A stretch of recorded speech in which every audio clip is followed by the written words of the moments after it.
Hello guys, in this video we are going to see the solution for recursive digit sum. The question defines superdigit of an integer x using following rules. If x has only one digit, then its superdigit is x. Otherwise, the superdigit of x is equal to superdigit of sum of digits x. For example, the superdigit of 9875 will be 9 plus 8 plus 7 plus 5 is equal to 29, 2 plus 9 is equal to 11, 1 plus 1 is equal to 2. Now 2 is single digit, so the superdigit is 2. The question says that there will be a string n and there will be an integer k. We have to repeat the string k times and find the superdigit for the final integer. Before proceeding, let's brush up some concepts. If there are two numbers a comma b and their sum is divided by c, we get remainder r. Now the remainder theorem states that if a is divided by c, the remainder is r1, and if b is divided by c, the remainder is r2. We can find the remainder by summing up these remainders r1 and r2 and divided them by c.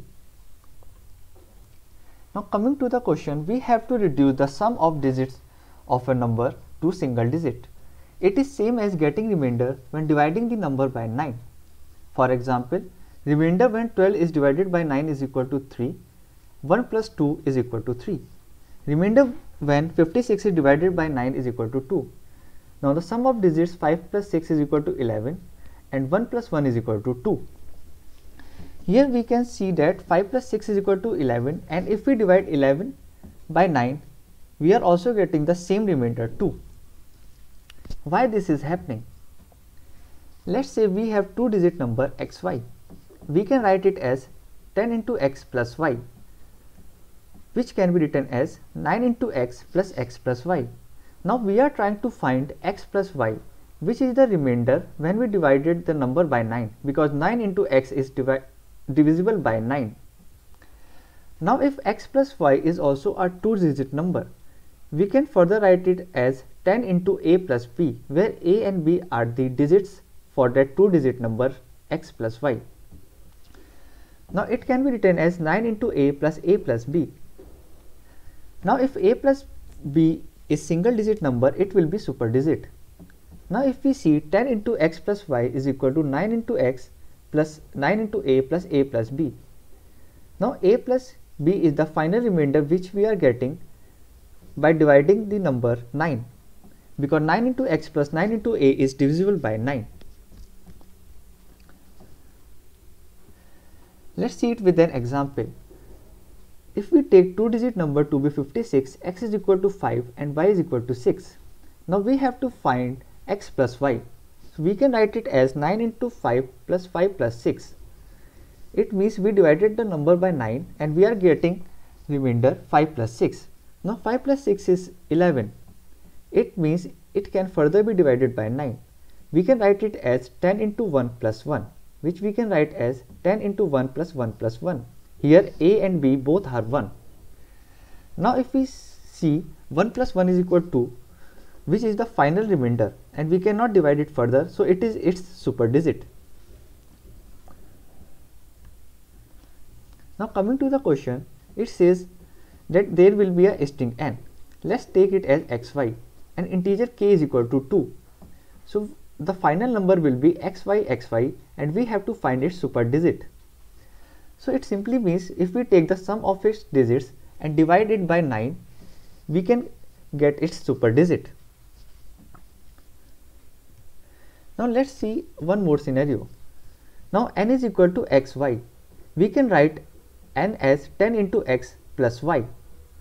Now k is 2, so if we multiply n by k, we can write it as 2 into 10x plus y, which can be written as 2 into 9x plus x plus y. Now if we see the term 18x, it is divisible by 9 and we are getting the remaining term as 2 into x plus 2 into y. So if we divide this term by 9, we will get the same remainder which we were getting by dividing the sum of digits 2 into x plus 2 into y by 9. Now let's see why this approach is better.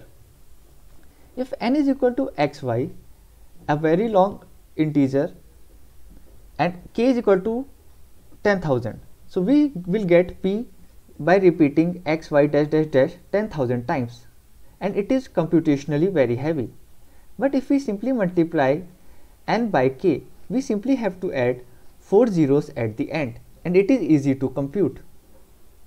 One more thing to remember here is that if remainder is equal to 0, which means either the number is equal to 0 or the number is divisible by 9, that is x plus y is divisible by 9. Now number 0 has no meaning. So if remainder is 0, we have to return 9. Now coming back to the question,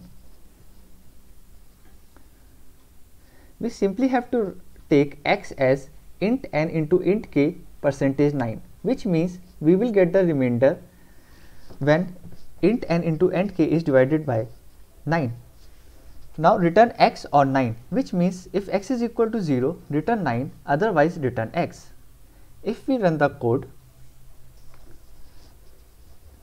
it gets accepted. Keep practicing guys, and thanks a lot for watching this video.